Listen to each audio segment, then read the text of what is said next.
হরে কৃষ্ণ। ওম বিষ্ণু। এবার আমরা গীতার শেষ অধ্যায়ে চলে এসেছি।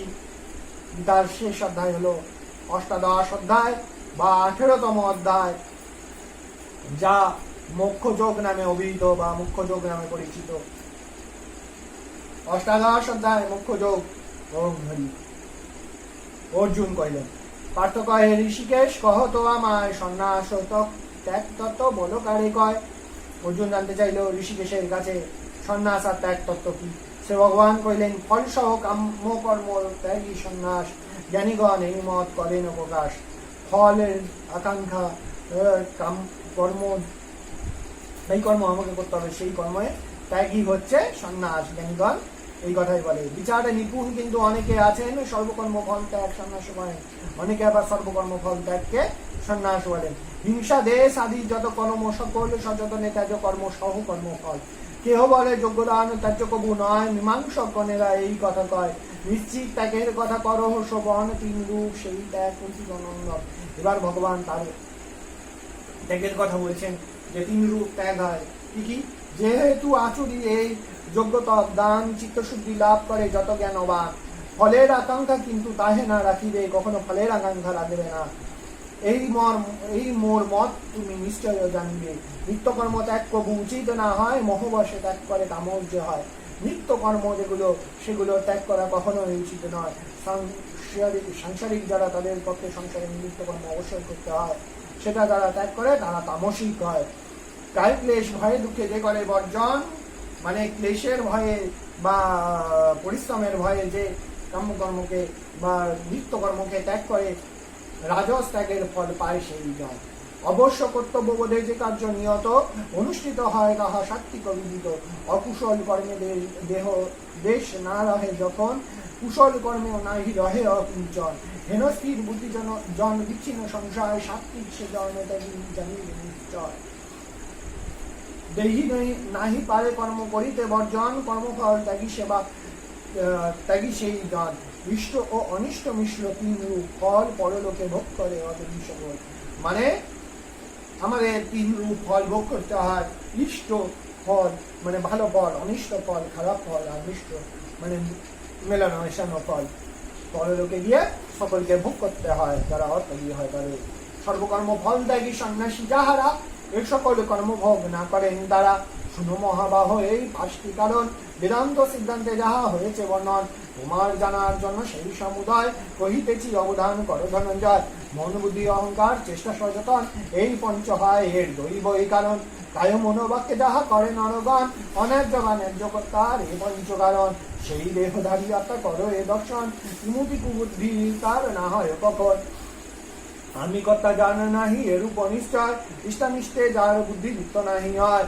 তাহাকেও হত্যা যদি করে সেই জন, হত্যা নাহি হয় কর্মে না লবে বন্ধন। জ্ঞান জ্ঞেয় পরিজ্ঞাতা এই তিন প্রকার, কর্মের প্রেরক রূপে শাস্ত্রতে প্রচার। কারণ ও কর্মকর্তা বিবিধ জানিও, ইহা সহায় রূপে নিশ্চয় বুঝিও। গুণভেদে কর্মভেদ তিন রূপ হয়, সাংখ্যে এই বিধি পার্থ করেছে নির্ণয়। সেই জ্ঞান প্রভাবে বিচ্ছিন্ন সর্বভূতে, একটি অব্যয় ভাব পায় হে দেখিতে। ভিন্ন সর্বভূতে যাহে এক বোধ হয়, সে জন সাত্বিক বলি যেন ধনঞ্জয়। যে জ্ঞান পৃথক ভাবে সর্বভূতগণ, নানাভাবে নানাবিধ করো এ দর্শন। বহুভাবে ভ্রাম্যমান রাজস সে জ্ঞান, বুঝিয়া মনেতে পার্থ করো অবধান। দেহ বা প্রতিবাদিতে পরিপূর্ণ ভাবে, যে জ্ঞান আসক্ত রহে যুক্তির অভাবে। যুক্তিহীন অল্প নহে তত্ত্বের বশ, সেই জ্ঞান কিন্তু শুধু জানিবে তমস। যার কোনো যুক্ত কোনো কিছু নেই, যা তত্ত্বের বশ নয়, সেটা হচ্ছে তামস। রাগ দেশী নিরাসক্ত সাধুজন, সাধুজন কেমন হয়? রাগ দেশী নয়, আর কোনো কিছুতে আসক্ত হয় না, নিরাসক্ত হয় সাধুজন। নিয়ত করেন সেই যেই কর্মের সাধন, সাত্বিক নামে খ্যাত সেই কর্ম হয়। সাধুদের যে কর্ম নিরাসক্ত রাগ দেশী সাধুদের কর্মই সাত্বিক কর্ম বলে অভিহিত। এই সত্য তত্ত্ব রূপে যেন ধনঞ্জয়, অহংকার বসে কিংবা ফলের আবাসে, যেই কর্ম করে লোকে বহুল আয়াসে। জানিবে অর্জুন সেই কর্ম সমুদয়, রাজস বলিয়া লোকে বিবশক্তি হয়। পরিণামে বদ্ধ হেতু শক্তি অর্থ হয়, হিংসা দ্বারা যেই কর্ম সমারব্ধ হয়। সামর্থ্য হিতাহিত না করে বিচার, মহাবৃত্ত সে কর্ম তামস নামটা। অনাসক্ত অনাসক্ত মন আর নাহি অহংকার, ধীরতা উৎসাহযুক্ত সদা মন যার, সিদ্ধি অসিদ্ধিতে যার না হয় বিকার, সেজন সাত্বিক কর্তা জেনে রেখো সাপ, সত্যকামী কর্মফল লাভে অকিঞ্চন, অসুচি আনন্দ দুঃখ দুঃখে সদা যার মন, রাজসিক কর্তা সেই মিথ্যা কর্ম নয়, রাজস্বের সত্যকর্তা গহীন তোমার।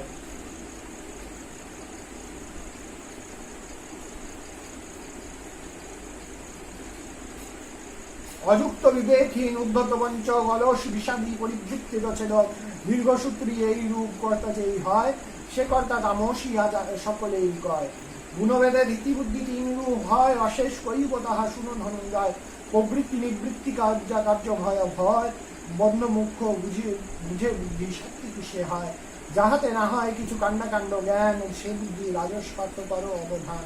অধর্মকে ভাবে ধর্ম মহাবৃত্ত হয়ে, বিপরীতে অর্থবোধ সকল বিষয়ে, হেন বিপরীত গ্রাহী যেই বুদ্ধি হয়, তাহাই তামস পার্থ জানিও নিশ্চয়। মন প্রাণ ইন্দ্রিয়ের ক্রিয়া সমুদয়, সে রীতি সাহায্যে যে রীতি সাহায্যে সদা নিয়ন্ত্রিত রয়, অব্যভিচারিণী পার্থ হয় যে ধারণা, সে রীতি সাত্বিকী বলি করহ গণনা। ধর্ম অর্থ কামে শ্রেষ্ঠ কহিয়া মনন, যে ধারণা করে পার্থ স্থিরাবধারণ।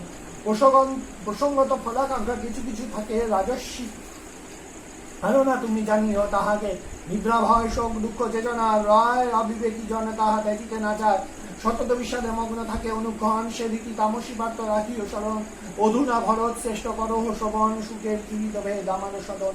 অভ্যাসে যে সুখ পার্থ আনন্দিত হয়, পরে দুঃখ না সবে কটু মনে হয়, পরেতে অমৃত তুল্য যেই সুখ হবে, তাহাই সাত্বিক সুখ অবশ্য জানিবে। প্রথমে সাত্বিক যে কর্ম হয় তা করতে গেলে হয়তো একটু দুঃখ মনে হয়, কারণ তাতে কষ্ট থাকে, কিন্তু সেই কষ্টের ফল অতি মধুর হয়। ভগবানের নাম আরাধনা, ভগবানের গ্রন্থপাঠ, এগুলো হয়তো প্রথম দিকে একটু কষ্টসাধ্য মনে হতে পারে, কিন্তু সেগুলোই পরে সুখ প্রদান করে, তাতেই মনে সুখ পাওয়া যায়, ইহলোক পরলোক বুদ্ধি সুখী হয় তাতে, তাহাই সাত্বিক সুখ অবশ্য জানিবে। বিষয় ইন্দ্রিয় যোগে যেই সুখ হয়, প্রথমে অমৃত সম যাহা মনে লয়, পরিণামে বিষবৎ হয় যাহা জ্ঞান, এ সুখ রাজস মনে রেখো মতিমান। কিছু কর্ম আছে যেমন শুয়ে বসে থাকা, এগুলো হয়তো যখন আমরা করি তখন খুব মজা লাগে, খুব ভালো লাগে, কিন্তু পরে গিয়ে তার জন্য কষ্ট ভোগ করতে হয়। পূর্বে পরে যে সেই সুখ আত্মপ্রবঞ্চন, নিদালস্য প্রসাদর্য আত্মার মোহন, মনের জড়তা মাত্র যার পরিণাম, সেই মোহকর সুখ তামসিক নাম। যেই নিদ্রা আলস্যের কারণে যেই সমস্ত কাজ হয়, যার জন্য মনের জড়তাই হয়, যার পরিণামে সেগুলো সমস্ত মোহকর সুখ, তাদের মুখে মনে হয় যে এগুলো সুখের কার্য বলা হয়, সেগুলো হচ্ছে তামসিক নাম তাদের। হেন কেহ নাই স্বর্গে মর্তে দেবগণে, হেন প্রাণী দেখি নয় এ তিন ভুবনে, সত্য রজ তম গুণে মুক্ত যে বার হয়, এই সার কথা যেন কুণ্ঠিরত নয়। ব্রাহ্মণ ক্ষত্রিয় বৈশ্য শূদ্র সবাকার, স্বাভাবিক গুণে কর্ম বিভিন্ন প্রকার, সমদম তপশৌচ খান্তি সরলতা, পরোক্ষ প্রত্যক্ষ জ্ঞান আর আস্তিকতা, আত্মার জগতে পরব্রহ্ম অনুভব, স্বভাবজ ব্রাহ্মণের কর্ম এই সব। ব্রাহ্মণ মানে যার ব্রহ্ম জ্ঞান আছে, শুধু পৈতাধারী ব্রাহ্মণ হয় না, ব্রাহ্মণের এই সমস্ত গুণ থাকা অতি আবশ্যিক। সেগুলো কি কি? সম দম তপ শৌচ খান্তি সরলতা, পরোক্ষ বা প্রত্যক্ষ জ্ঞান, আর হচ্ছে ভগবানের প্রতি আস্তিকতা, আত্মার যোগে পরব্রহ্ম অনুভব, মানে আত্মার সাথে পরব্রহ্মের যোগকে অনুভব করা, এগুলো হচ্ছে ব্রাহ্মণের গুণ। সৌর্য তেজ ভীতিয়ার কার্যে নিপুণতা, সমরে অপলায়ন দান শাসকতা, শুনো ধনঞ্জয় এই কর্মসমুদয়, স্বভাবে অর্জত ক্ষত্রিয়ের এই সব হয়। ক্ষত্রিয়ের কি কি গুণ? শৌর্য, বীর্য, তেজ, ধৃতি মানে ধারণ করা, আর কার্যে নিপুণতা, যে কোনো কাজ নিপুণতার সাথে করে। সমরে অপলায়ন দান শাসকতা, দান ঠিকঠাক জায়গায়, আর শাসকতা মানে শাসন করা, এগুলো হচ্ছে ক্ষত্রিয়ের গুণ। বৈশ্য কার্য হয় কৃষি পশুর পালন, বৈশ্যের কার্য হলো কৃষি আর পশুর পালন করা। শুদ্ধদের কর্ম হলো, শুদ্ধদের কর্ম সেবা জানিয়ে সুজন, শুদ্ধদের কর্ম হলো সেবা করা, ভগবানের সেবা, বা যারা সাত্বিক উচ্চ বর্ণ বা কর্মে যারা উচ্চ, তাদের সেবা করা শুদ্ধদের কর্ম। সধর্মে নিরত জন সিদ্ধি কিসে পায়, সেই কথা বলি তবে শুনো ধনঞ্জয়। উৎপত্তি যাহা পুনঃ যাতে ব্যক্ত হয়, সকর্মে পুজিয়ে তাহে নরসিদ্ধ হয়। পরধর্ম হতে শ্রেষ্ঠ বিগুণ স্বধর্ম, পাপ নাই হয় তার যে করে সকর্ম। পরধর্ম হতে বিগুণ, যে নিজের কর্মে যদি কোনো গুণও না থাকে তাও সেটা পরধর্মের চেয়ে শ্রেষ্ঠ হয় সদা সর্বদা। যে নিজের কর্ম করে সদা সর্বদা নিজের ধর্ম অন্য ধর্মের চেয়ে শ্রেষ্ঠ হয়। আর হচ্ছে যে নিজের কাজ করে সেই কাজ কখনো পাপ, সেই কাজে কখনো পাপ হয় না, কারণ তার কর্তব্য সেটা। সহজাত কর্ম যদি দোষযুক্ত হয় কোনতেও সে কার্য তো বিপর্যনীয় নয়। যদি কোনো কার্য আমাকে করতে হবে এটা সকলের ভালোর জন্য, সংসারের ভালোর জন্য, বা আমার ভালোর জন্য, বা ভগবানের ভালোর জন্য, তাদের যদি অল্প কিছু দোষও থাকে তাতেও সেই কার্য বর্জন করা উচিত নয়। ধূমেতে অনল যথা রহে সমাবৃত, সংসারেতে সৎ কার্য তথা দোষাবৃত। সংসারেতে সর্বকার্যই দোষাবৃত। যেমন ধোঁয়ার মাঝে আগুন থাকে, সেই রকম সংসারের সকল কাজেই কিছু না কিছু দোষ থাকে। আমরা যে হাঁটাচলা করি তাতেও হয়তো অনেক ছোট ছোট প্রাণী মারা যায়, অনেক ছোট ছোট ভাইরাস ব্যাকটেরিয়া হয়তো মারা যায়, কিন্তু তাতেও হয়তো কিছু পাপ হয়। কিন্তু সব কাজে এরকম কিছু না কিছু দোষ থাকে, কিন্তু তাই বলে কর্মকে বা কার্যকে বর্জন করা উচিত নয়। আমাদের জ্ঞানত কোনো পাপ করা উচিত নয়। কামহীন অনাসক্ত জিতেন্দ্রিয়গণ পরমানুষ কর্মসিদ্ধি ফলপ্রাপ্ত হন। সিদ্ধিলা ব্রহ্মলাভ যাতে করে নর, জ্ঞানের যা পরানিষ্ঠা শুনো অতঃপর। নির্জন স্থানেতে রয়ে ইয়েমি তাহার, কায় মনে বাক্যে সদা করি সমাহার। ধ্যানযোগ পরায়ণ বৈরাগ্য আশ্রিত, অহংকার বল্লর্ব ক্রোধা বিবর্জিত। সকল বিষয়ে হয়ে পরিশ্রমহীন, শান্তচিত্ত সর্বতই মমবোধহীন। সর্বভূতে সমভাব লোভী আসে যান, আমাতে পরমা ভক্তি তিনি প্রাপ্ত হন। ভগবানের পরমা ভক্তি প্রাপ্ত করতে গেলে সর্বভূতে সমভাব রেখে শান্তচিত্ত হয়ে আমি এটা আমার এরকম অহংবোধ বা আমার বোধকে ত্যাগ করে পরিশ্রমহীন হয়ে দর্প ক্রোধ বর্জন করে, অহংকার বলকে বর্জন করে, ধ্যানযোগে বৈরাগ্যকে আশ্রয় করে ধ্যান করতে হয়, তবে গিয়ে পরমা ভক্তি রূপে প্রাপ্ত করা যায়। পরতত্ত্ব রূপে মোরে বুঝি সবিশেষ, অবশেষে আমাতেই করো প্রবেশ। সর্বকর্ম করিলেও লোভী মোর আশ্রয়, আমার প্রসাদে সেই নিত্য পথ পায়। বুদ্ধিযোগে ধনঞ্জয় সর্বকর্ম যত মোরে সমর্পিয়া চিত্ত হও আমাগত। অহংকার বসে যদি না শুনো বচন, পুরুষার্থ ভ্রষ্ট হবে হইবে সাধন। যদি অহংকার হয় তোমার আর আমার বচন না শোনো, তাহলে তোমার পুরুষার্থ ভ্রষ্ট হইবে। অহংকার বসে যাহা ভাবো মনে মনে, যুদ্ধ না করিব আমি এই ঘোর রণে। অহংকার মানে অহং ভাব আকার, অহং মানে আমি, এই অহংকার ভাব নিয়ে অহংকারের বশবর্তী হয়ে যদি মনে মনে ভাবো আমি এই ঘোর যুদ্ধক্ষেত্রে রণক্ষেত্রে আমি যুদ্ধ করব না, সেই চেষ্টা বৃথা তবু নিশ্চিত জানিবে। সেই চেষ্টা তোমার বৃথা হবে এটা অবশ্যই জানিবে। প্রকৃতি তোমার এই যুদ্ধে যুক্ত করিবে। ভগবান বললেন তোমাকে অর্জুন প্রকৃতি ঠিক যুদ্ধে নিযুক্ত করবে। শুনো বলি ওহে পার্থ আমারও বচন, মোহত্যাগী ধরো তুমি ষোড়শ দর্শন। জন্তারূঢ় হয়ে সর্বভূতেতে ঈশ্বর, ঘোড়ায় সবারে মায়া বসে নিরন্তর। সর্বভূতে হৃদিস্থিত ঈশ্বর মায়ায়, কলের পুতুল সম সবারে নাচায়। কি সুন্দর বলেছে এখানে যে সর্বভূতে হৃদিস্থিত ঈশ্বর মায়ায়, সর্বভূতের হৃদয়ে স্থিত ঈশ্বর মায়ায় কলের পুতুলের মতো আমাদেরকে সবাইকে, বা কাঠের পুতুলের মতো আমাদের সবাইকে নাচিয়ে বেড়ায় ভগবান বা ঈশ্বর।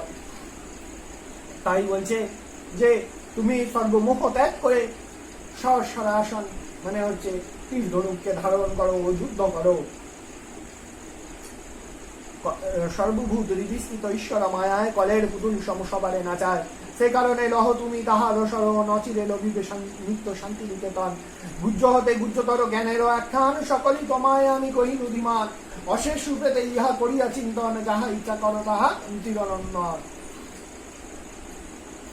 তো ভগবান লাস্টে সবকিছু সব জ্ঞান দিয়ে দিয়ে বলল যে এবার তুমি তোমার যা ইচ্ছা তাই করো। অর্জুনকে বলছেন অশেষ রূপেতে ইহা করিয়া চিন্তন, এটাকে শেষ রূপে চিন্তন করিয়া তোমার যা বুদ্ধি চায় সেটাই করো। আমাদেরকে ভগবান বিভিন্ন শাস্ত্রের মাধ্যমে ভালো কর্মের উপদেশ দিয়েছেন। কোনো খারাপ কর্ম করতে গেলে আমাদের মনে একবার উকি মারে এটা বোধহয় খারাপ কাজ, এটা করা উচিত নয়, তারপরেও আমরা সেটা করি। তাই ভগবান তো উকি দিয়ে বারণ করছে শাস্ত্রের মাধ্যমে আমাদেরকে সত্য বা ভালো কর্মের মাধ্যমকে বলে দিচ্ছেন, তারপরেও আমরা যদি না করি সেটা তো আমাদের দোষ। ভগবান আমাদেরকে নিজেদের উপরে ছেড়ে দিয়েছে যে ভগবান প্রথমে রাস্তা দেখায়, এবার সেই রাস্তায় চলবো কিনা সেটা আমাদের উপরে নির্ভর করে এবং সেই অনুযায়ী আমাদেরকে কর্মফল ভোগ করতে হয়। অশেষ রূপেতে ইহা করিয়া চিন্তন, যাহা ইচ্ছা করো তাহা কুন্তির নন্দন। তুমি মোর অতি প্রিয় সুদৃঢ় নিশ্চয়, তোমার হিতার্থে তাই কহি ধনঞ্জয়। আমাতেই প্রাণ মন করো সমর্পণ, বারবার নমি করো আমারও ভজন। আমাকেই তবে তুমি পাইবে নিশ্চয়, এ সত্য প্রতিজ্ঞা মম যেন ধনঞ্জয়।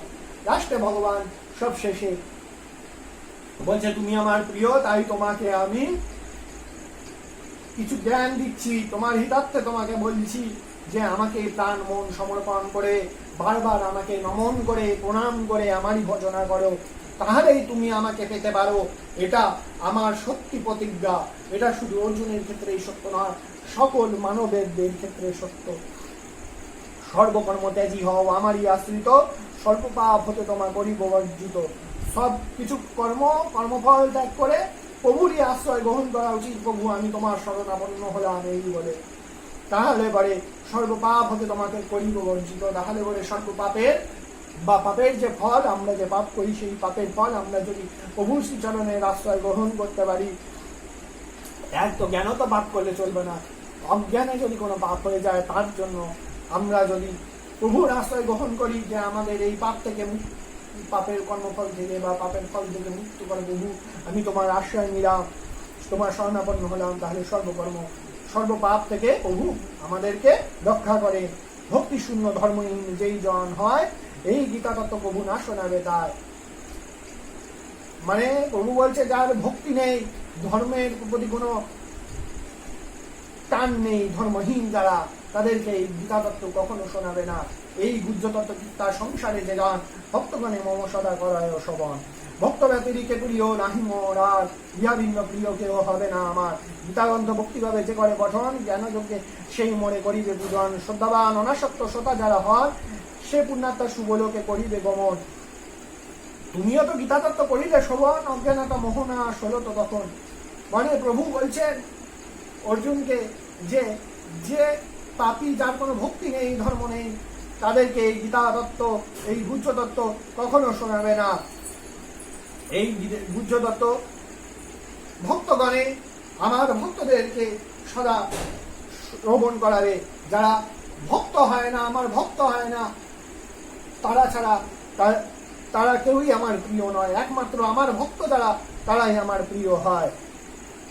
গীতা গ্রন্থকে ভক্তিভাবে যে পাঠন করে তারাই জ্ঞানযজ্ঞে মানে জ্ঞান লাভ করে, আমার জ্ঞানযজ্ঞে পূজা করে। শ্রদ্ধাবান অনাসক্ত শ্রোতা যারা হন, যারা শ্রদ্ধাযুক্ত হয়, যারা অনাসক্ত হয় সর্বত্র সবকিছুতে, সেই পুণ্যাত্মা শুভলোকে অবশ্যই গমন করে। তুমিও তো গীতা তত্ত্ব করিলে শোভন, অজ্ঞানতা মোহনা আসল তো তখন। শেষে অর্জুনকে প্রশ্ন করছেন ভগবান যে তুমি তো গীতা তত্ত্ব শ্রবণ করলে, এবার তোমার অজ্ঞানতা মোহনা যত মোহ ছিল সবের বিনাশ হলো তো?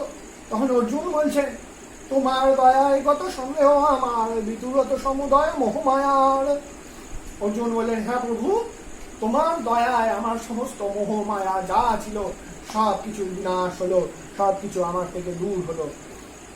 এবার সঞ্জয় সব দেখে, তার দিব্যচক্ষুতে সব দেখে ধৃতরাষ্ট্রকে বলছেন এই রূপ বাসুদেব পার্থ বিবরণ, অদ্ভুত রোমাঞ্চকর শুনিল রাজন। এই অদ্ভুত কথা পার্থ বাসুদেবের কথা শুনে আমার রোমাঞ্চ হচ্ছে রাজন। ব্যাসের কৃপায় গুহ্যতম যোগ যাহা, যোগেশ্বর মুখে আমি শুনিয়াছি তাহা। ব্যাসের কৃপায় যে আমি দিব্য চক্ষু লাভ করেছি, তাতে যে গুহ্যতম যোগ শুনেছি আমি, তা যে গুহ্যতম যোগ আছে তা আমি যোগেশ্বর শ্রীকৃষ্ণের মুখে শুনেছি। কেশব অর্জুনের এই কথোপকথন শুনি আনন্দিত আমি হে কুরু রাজন। কেশব অর্জুনের এই কথোপকথন শুনে আমি অতি আনন্দিত ও প্রফুল্লিত। সঞ্জয় বললেন শুনি আনন্দিত আমি হে কুরু রাজন, দর্শন করিসি হরির বিশ্বরূপ, বিস্মিত তুষ্ট আমি হয়েছি এ ভূপ। মানে প্রভু বললেন যে সঞ্জয় বললেন যে প্রভুর মানে শ্রীহরির বিশ্বরূপ দর্শন করে 11তম অধ্যায়ে প্রভু শ্রীহরির বিশ্বরূপকে দর্শন করে আমি বিস্মিত হয়েছি, আমি তুষ্ট হয়েছি। হে রাজন, যেই পক্ষে কৃষ্ণ ধনুর্ধর পাত্র হয় সেই পক্ষে রাজ্য লক্ষ্মী, সেই পক্ষে জয়। অর্থাৎ যেই পক্ষে কৃষ্ণ আর পার্থ রয় অর্জুন থাকে সেই পক্ষে অবশ্যই রাজ্য লক্ষ্মী থাকে, সেই পক্ষে জয় নিশ্চিত, অর্থাৎ কৌরবের পরাজয় নিশ্চিত। কারণ বাসুদেব স্বয়ং ভগবান অর্জুনের পক্ষে রয়েছে, পাণ্ডবদের পক্ষে রয়েছে। সঞ্জয় পরিষ্কার করে যুদ্ধের শুরুর আগেই এই কথা ধৃতরাষ্ট্রকে বলে দিলেন। ইতি মুখ্যযোগ নামক অষ্টাদশ অধ্যায় সমাপ্তম। গীতার অন্তিম অধ্যায় সমাপ্ত হইল। এবার গীতার মাহাত্ম্য, গীতা মাহাত্ম্য যা না শুনলে গীতা পাঠ কখনো পূর্ণতা লাভ করে না। সেই গীতা মাহাত্ম্য ঋষি কইলেন, নারায়ণ খেতে ব্যাস ঋষির বর্ণিত গীতার মাহাত্ম্য মরে বলো সুত। সুত কইলেন, গীতার মাহাত্ম্য কথা অতি গুজরম, বর্ণিতে সেসব কথা কে হয় সকম। সম্যক জানেন কৃষ্ণ কিছু কুন্তি সুদ, ব্যাস সুখদেবাদি জানেন কিছু অন্য সবে কিছু কিছু করো এই গীতান। ব্যাস মুখে শুনেছি যা করা বসবন, সর্ব উপনিষদ হয় ধেনুর সমান, ইহার দহন কথা কৃষ্ণ ভগবান। দুগ্ধ সম সমধুর গীতামৃত পান করেছেন মাত্র কুন্তির সন্তান। লোক মঙ্গল করে সেই ভগবান গীতামৃত অর্জুনের করিলেন দান। সংসার সমুদ্র পারে যেতে ইচ্ছা যার, গীতার রূপ ধরণীতে সেই হয় পার। যে মূল না করে গীতা পঠন শ্রবণ, না পারে লভিতে মুখ্য সেই মূলজন। অহর্নিশি গীতা যেবা পরে কিংবা শোনে, দেবসম সেই জন জানিবে মনে। বুঝাইতে ভক্তি তত্ত্ব কৃষ্ণ ফাল্গুনে রে, রণক্ষেতে গীতামৃত শুনালেন তারে। ভক্তি ভক্তি পদ গীতা 18 অধ্যায়, ক্রমশ চিত্তে শুদ্ধি অবশ্যই হয়। গীতার উজ্জ্বলে সেনে ভগবান যায়, শ্রদ্ধাহীন অস্তিত্ব সমতুল্য হয়। পঠন পাঠন গীতা না কয় যে জন, মনুষ্য লোকেতে তার গীতাই জীবন। এজন গীতা তত্ত্ব কিছু নাই জানে, ধিক ধিক তার কুশীল মান মানে। অধম পামর যেবা গীতা নাই জানে, ধিক তার সম্পদেতে ধিক তার জ্ঞানে। গীতা শাস্ত্রে যা নাই কখনো জ্ঞান, ধিক তার অদৃষ্ট বুঝা যশমান। গীতা শাস্ত্রে আসক্তি না ছয় যাহার, মত তপযশে ধিক ধিক জ্ঞানে তার। গীতার তত্ত্ব অমৃত সমান, গীতা ছাড়া জ্ঞান পায় আসলিক জ্ঞান। ধর্মবর্জিত বেদ বেদান্ত রহিত গীতা পাঠে হয় জ্ঞান চক্ষু মিলিত শিহরি বাসরে বিষ্ণু পর্বে গীতা পড়ে। শত্রুগণ গতিদার গড়িতে না পারে, শালগ্রাম দেবালয় শিবালয় নদী তীরে পরম সৌভাগ্য গীতা পাঠে লাভ করে। বেদপাঠ যোগদান বোধ আচরণ অথবা চন্দ্রবি করে চিত্ত দর্শন, গীতাহীন দুষ্ট নন দেব বিনন্দন। ভক্তিভাবে গীতা পাঠ করে যেই জন সর্বশাস্ত্র মর্ম বুঝে সেই মহাজন। যোগস্থানে সিদ্ধবিদে সঞ্চন্ন সভায় গীতা পাঠের ব্রহ্মজ্ঞান সুনিশ্চিত হয়। প্রতিদিন গীতা পাঠ অথবা শোভন অশ্বমেধ যজ্ঞ ফল হয় সম্পূরণ। গীতাত্ম শ্রবণ কিংবা যে করে কীর্তন, অর্চিতে পরম পদ পায় সেই জন। গীতাদানে প্রিয় ভাজ্যা লবে সুনিশ্চয়, সৌভাগ্য আরোগ্য ভাজ্যা প্রিয় সদা রয়। গীতার পূজনে অবিচার দূরে যায়, আধিবেদী শোক্তার সেতারাই রায়। বিশ্বটকা বিবেদী নারায় সেখানে, নিত্য ভক্তি দাস লবে কৃষ্ণের চরণে। যেই জন গীতাভাসে হয়ে থাকে তত বন্ধুত্ব জন্মায় সব প্রাণীর সহিত। গীতা পাঠকারী কৃষ্ণ সঙ্গী রূপে রয়, সর্বমহা পবিত্র যদি সেই লিপ্ত হয়। পদ্মপত্রে নিঃসম বর্ণমুক্ত হয়, অনাচার নিন্দনী অবকার প্রকার।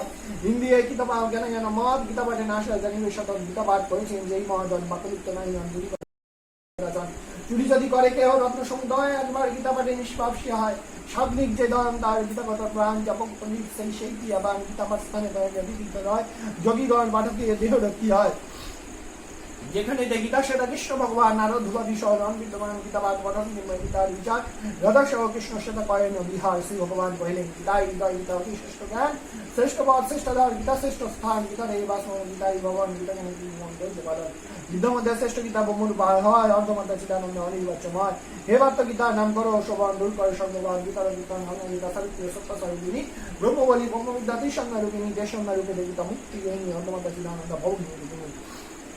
বেদত এই বর্ণান্দা ভাতি বিনাশিনী, গীতায় জানিবে সর্ব দুঃখ বিনাশিনী। তত্ত্ব জ্ঞান মঞ্জুরি রূপে শিবিলা ভাবে, অন্তকালে পরমাত্ম অবশ্য লভিবে। অর্ধপাঠে গুণান 3 ভাগে সমফল, 6 অংশ পাঠে গঙ্গা স্বামী সমফল।